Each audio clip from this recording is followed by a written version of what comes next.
মিথ্যা মানুষকে পাপাচারের রাস্তা দেখায়, পাপাচার মানুষকে জাহান্নামের রাস্তা দেখায়।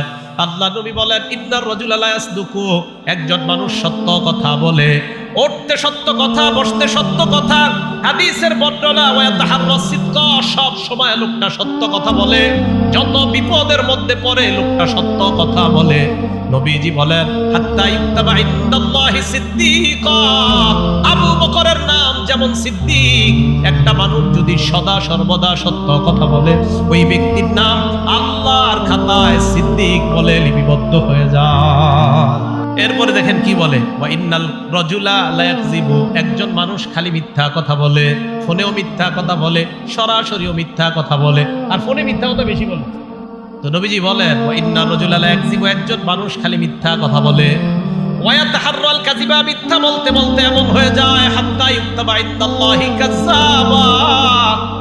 মুসাইলামাতুল কাযযাব, যে নিজের নবুয়ত দাবি করছে, তার নাম যেমন কাযযাব।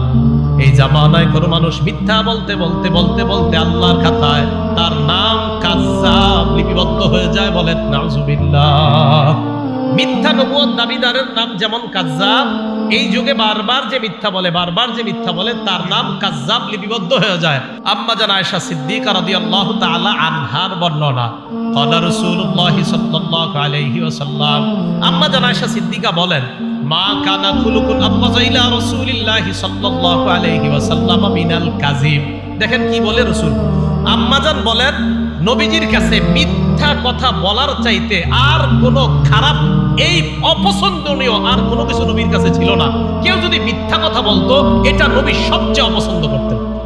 ইতিমধ্যে এক গ্রাম্য ব্যক্তি আসলেন। গ্রাম্য ব্যক্তি আসার পর রাসূল আকরাম সাল্লাল্লাহু আলাইহি ওয়াসাল্লামকে প্রশ্ন করলেন, মাতাস সাআতু ইয়া রাসূলুল্লাহ, হুজুর কিয়ামত কবে? ফাকালা বা'দুহুম সামি'a মা ক্বাল ফাকারিহা মা ক্বাল। সাহাবাদেরকে মাইক বাড়াইছেন, আপনাদের বেশি বাড়াইতে আমার কথা না। রাসূল আকরাম সাল্লাল্লাহু আলাইহি ওয়াসাল্লামকে এক ব্যক্তি প্রশ্ন করলেন, কিয়ামত কবে? নবীজি সাল্লাল্লাহু আলাইহি ওয়াসাল্লাম, ফামাযা রাসূলুল্লাহ সাল্লাল্লাহু আলাইহি ওয়াসাল্লাম ইউহাদ্দিসু, আল্লাহ রাসূল সাল্লাল্লাহু আলাইহি সাল্লাম ওনার আলোচনা চালাইতে থাকলেন। যিনি প্রশ্ন করলেন কিয়ামত কবে, তার কোনো জবাব না দিয়ে উনি ওনার আলোচনা কন্টিনিউ করলেন, চালাইতে থাকলেন। ফাকালা বা'দুহুম সামি'a মা ক্বাল ফাকারিহা মা ক্বাল। সাহাবাদের কেউ কেউ বললেন, নবীজি তার কথা শুনছে, কিন্তু মনে হয় সে যা বলছে এটা নবী অপছন্দ করছে, এই জন্যই তো নবী তার কোনো জবাব না দিয়ে উনি ওনার কথা চালাইতেছে। এটা সাহাবাদের বক্তব্য। ওয়া ক্বালা বা'দুহুম বাল লাম ইয়াসমা রাসূলুল্লাহ সাল্লাল্লাহু আলাইহি ওয়াসাল্লাম।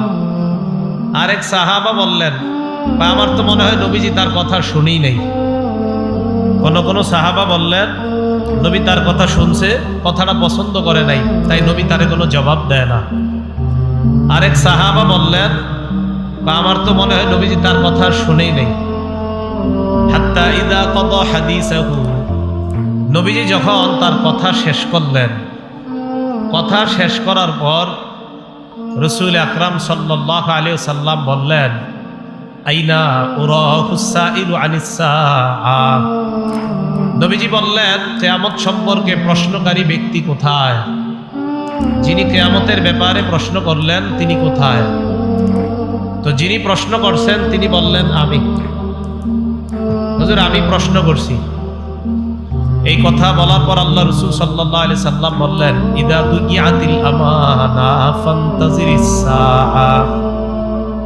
যখন আমানত উঠিয়ে নেওয়া হবে তখন কিয়ামতের অপেক্ষা করো।